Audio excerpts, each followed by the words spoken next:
नमस्कार। आज का हमारा विषय है तरंगे यानी वेव्स। हाँ, तरंगे। हमारे पास कुछ भौतिकी की नोट्स हैं और हम कोशिश करेंगे कि तरंगों के प्रकार और उनकी खासियतों को आसान भाषा में समझें। बिल्कुल, ये बहुत दिलचस्प विषय है। सोचिए जरा, हम हर वक्त तरंगों से घिरे रहते हैं, है ना? हाँ बिल्कुल। आवाज, रोशनी, आवाज जो हम सुनते हैं, रोशनी जिससे हम देखते हैं। और वो भी तो हैं जो दिखती नहीं, जैसे मोबाइल के सिग्नल्स। सही कहा, रेडियो तरंगे, ये सब तरंगे ही हैं। तो ये काम कैसे करती हैं सब? चलिए इसी को समझते हैं। नोट्स के हिसाब से सबसे पहले तो तरंगों को दो मुख्य हिस्सों में बांटा गया है। हाँ, दो मुख्य प्रकार हैं, यांत्रिक और विद्युत चुंबकीय। और इनमें सबसे बड़ा फर्क क्या बताया गया है? माध्यम का। माध्यम मतलब यांत्रिक तरंगों को चलने के लिए कोई ना कोई चीज चाहिए, हवा, पानी, कोई ठोस चीज। अच्छा, बिना माध्यम के ये नहीं चल सकती? नहीं, ये यांत्रिक तरंगे वो असल में ऊर्जा को आगे बढ़ाती हैं, संवेग को आगे बढ़ाती हैं। ऊर्जा को, लेकिन पदार्थ को नहीं? नहीं, पदार्थ वही रहता है। माध्यम के कण वो बस अपनी जगह पर कंपन करते हैं। जैसे पानी में पत्थर फेंको तो लहरें आगे जाती हैं, पर पानी खुद बहकर नहीं जाता, है ना? हाँ, समझ गया। लहर जाती है, पानी नहीं। बिल्कुल। और इन यांत्रिक तरंगों के भी दो प्रकार होते हैं। दो प्रकार कौन कौन से? एक है अनुदैर्ध्य। इसमें क्या होता है कि कण तरंग की दिशा में ही, मतलब आगे पीछे कंपन करते हैं। आगे पीछे जैसे आवाज, ध्वनि तरंगे।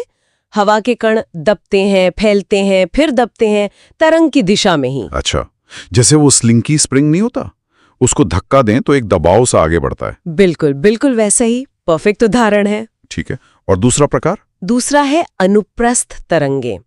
इसमें कण तरंग की दिशा के लंबवत कंपन करते हैं। लंबवत मतलब ऊपर नीचे? हाँ, ऊपर नीचे या दाएं बाएं। जैसे रस्सी को एक सिरे से पकड़कर ऊपर नीचे हिलाएं तो उसमें जो लहर बनती है, हाँ, वो जो सांप जैसी लहर बनती है, वही वो अनुप्रस्थ तरंग है। पानी की सतह पर जो लहरें दिखती हैं वो भी काफी हद तक अनुप्रस्थ होती हैं। ठीक है, तो ये हो गई यांत्रिक तरंगे, अनुदैर्ध्य और अनुप्रस्थ, और दोनों को माध्यम चाहिए। सही।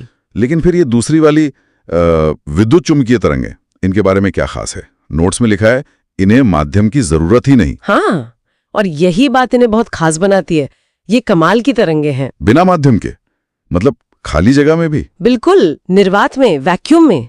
जैसे अंतरिक्ष से सूरज की रोशनी आती है, बीच में तो कोई हवा पानी नहीं है ना? हाँ, वो तो खाली है। तो ये तरंगे वहां भी चल सकती हैं, और सिर्फ चल ही नहीं सकती, ये प्रकाश की गति से चलती हैं, बहुत तेज। प्रकाश की गति से?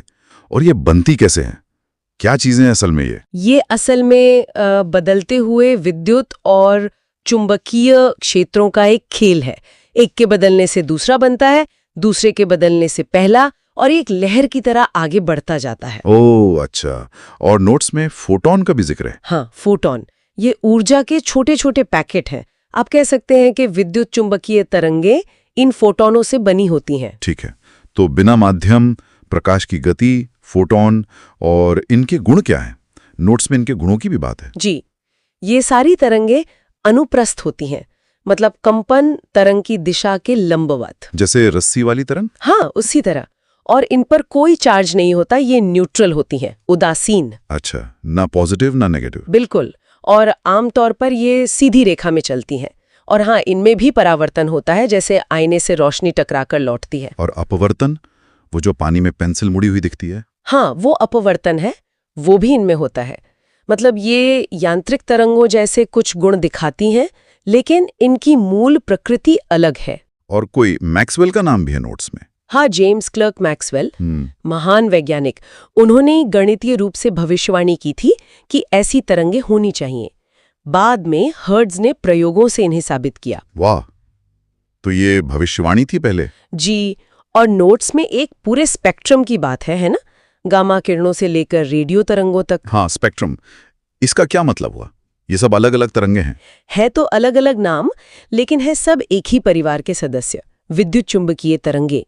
स्पेक्ट्रम मतलब एक पूरा फैलाव है, एक रेंज है। रेंज किस चीज की? उनकी तरंग दैर्ध्य और आवृत्ति की। तरंग दैर्ध्य और आवृत्ति, ये क्या होती हैं? आसान शब्दों में, तरंग दैर्ध्य यानी एक लहर की लंबाई। जैसे पानी की लहर में एक ऊंची जगह, चोटी से अगली ऊंची जगह तक की दूरी। ठीक है, लहर की लंबाई। और आवृत्ति? आवृत्ति मतलब 1 सेकंड में कितनी लहरें किसी एक बिंदु से गुजर रही हैं। फ्रीक्वेंसी। अच्छा। तो स्पेक्ट्रम में क्या होता है? स्पेक्ट्रम में एक तरफ गामा किरणें हैं जिनकी तरंग दैर्ध्य बहुत बहुत छोटी होती है और आवृत्ति बहुत ज्यादा, बहुत ऊर्जावान। और दूसरी तरफ? दूसरी तरफ लंबी रेडियो तरंगे हैं।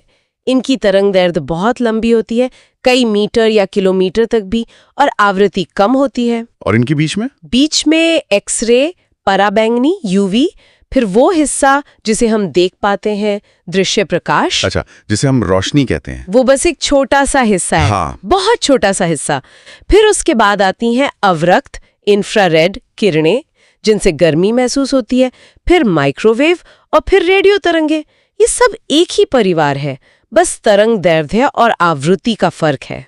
कमाल है। मतलब रेडियो और रोशनी मूल रूप से एक ही चीज है। बिल्कुल, बस उनकी लंबाई और रफ्तार, आवृत्ति अलग है। ठीक है, तो नोट्स में जो तरंग गति की बात है वो बस यही है कि ऊर्जा कणों के कंपन से आगे बढ़ रही है। हाँ, मूल रूप से यही है, ऊर्जा का स्थानांतरण माध्यम के कणों के दोलन या कंपन द्वारा। और एक कंपन की कला या फेज का भी जिक्र है, वो क्या चीज है?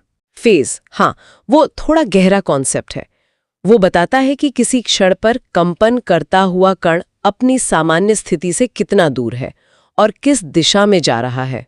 अच्छा, इसका क्या फायदा है जानने का? इससे पता चलता है कि क्या दो कण एक साथ एक ही ताल में कंपन कर रहे हैं, समान कला में, या उनके कंपन में अंतर है, विपरीत कला या अलग कला में। ये तरंगों के व्यवहार को समझने में, जैसे व्यतिकरण में, इंटरफेरेंस में, महत्वपूर्ण होता है।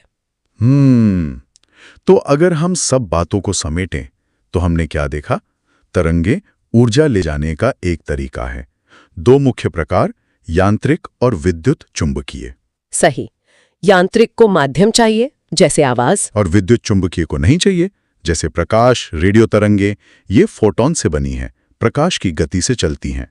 और इनका एक पूरा विशाल स्पेक्ट्रम है, गामा से रेडियो तक, जिसमें दृश्य प्रकाश बस एक छोटा सा हिस्सा है। तो ये तरंगे ही हैं जो हमारे आसपास ऊर्जा और सूचना, मतलब इंफॉर्मेशन फैला रही हैं। बिल्कुल, हमारी दुनिया इन्हीं पर चल रही है काफी हद तक। ये सब जानने के बाद एक सवाल मन में आता है। हाँ, पूछिए। नहीं, मतलब नोट्स में जो अंत में एक विचारणीय प्रश्न जैसा है। अच्छा, हाँ, वो वाला कि अगर प्रकाश और रेडियो तरंगे जो इतनी अलग लगती हैं, असल में एक ही चीज है, बस तरंग दैर्ध्य और आवृत्ति का फर्क है। हाँ। तो क्या हमारी दुनिया में ऐसी और भी चीजें हो सकती हैं जो हमें बिल्कुल अलग दिखती हों, लेकिन उनके पीछे का मूल सिद्धांत, उनका अंडरलाइंग प्रिंसिपल एक ही हो, और हम उसे अभी तक समझ ना पाए हों? हाँ। कितने ऐसे अनदेखे जुड़ाव हो सकते हैं, ये सोचने वाली बात है।